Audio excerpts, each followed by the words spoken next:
Vous savez que la santé-sécurité, pour moi et pour l'entreprise, c'est une grande priorité, puis ça sera toujours une grande priorité.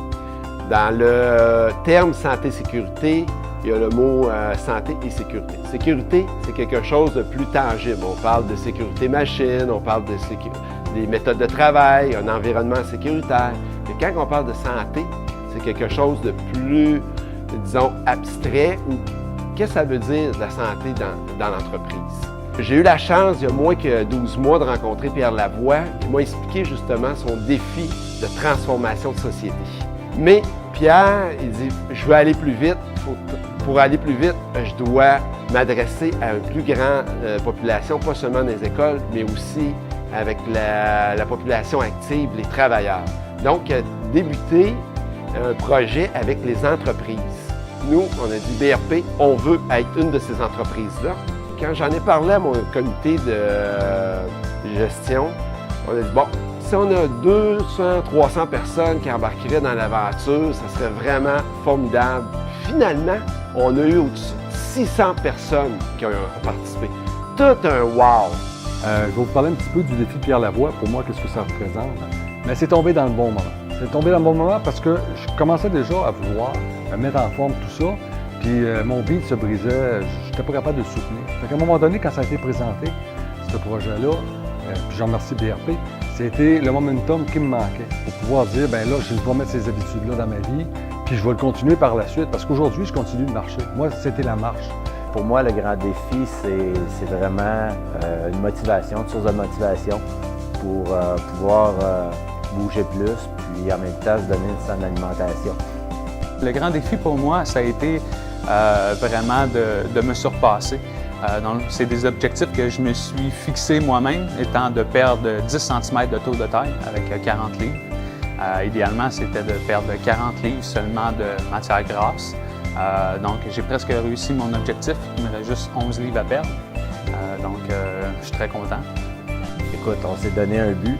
Déjà là, on était une famille très active au niveau des sports. On est impliqué au soccer, on est impliqué au hockey. Je m'entraîne également. Par contre, le grand défi m'a permis de réaliser qu'au niveau alimentaire, on n'était pas sur la coche, comme on dirait. Qui dit bonnes habitudes, dit bonnes influences aussi qu'on laisse aux autres. L'alimentation, j'ai inclus des choses très faciles. Les verres d'eau, boire de l'eau. Je ne buvais pas assez d'eau, je me suis acheté de l'eau pétillante, c'est de l'eau que je fais à la maison. Là. Je mange mieux, donc je me sens plus en forme. En étant plus en forme, je suis capable de mieux performer dans mes activités. Mes enfants, étant donné que j'y suis beaucoup dans les cubes énergie à l'école, je les ai comme obligés un petit peu à s'impliquer aussi avec moi au niveau de l'alimentation. Fait qu'on a changé les lunchs, on a coupé les boissons sucrées. On a augmenté aussi notre apport en eau. On buvait beaucoup plus d'eau. Puis au niveau de la nourriture, on a réduit les portions, puis beaucoup plus de légumes également dans notre assiette.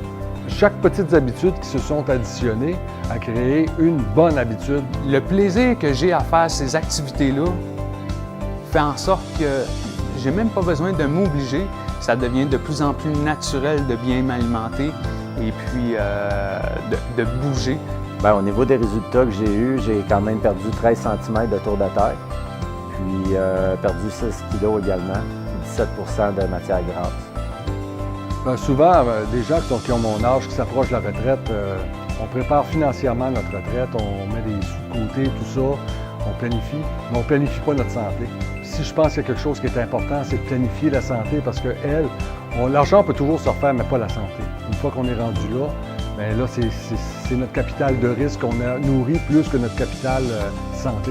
Fait que moi, là-dessus, je suis quelqu'un qui ne prend pas de risque. Nous travaillons une grande partie de notre vie pour justement s'accumuler une bonne retraite, avoir du bon temps après notre vie active au travail. C'est important de travailler pour avoir une bonne qualité d'espérance de vie. C'est pas seulement de vivre plus vieux, mais de vivre plus vieux en bonne santé.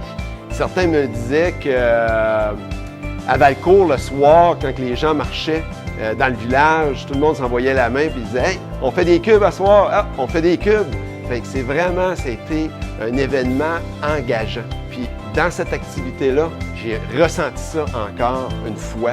où ce que les gens se supportent. C'est pour ça qu'on a eu autant de succès. J'ai hâte de vous dévoiler justement nos statistiques en termes de perte de poids et de centimètres perdus, tous ensemble.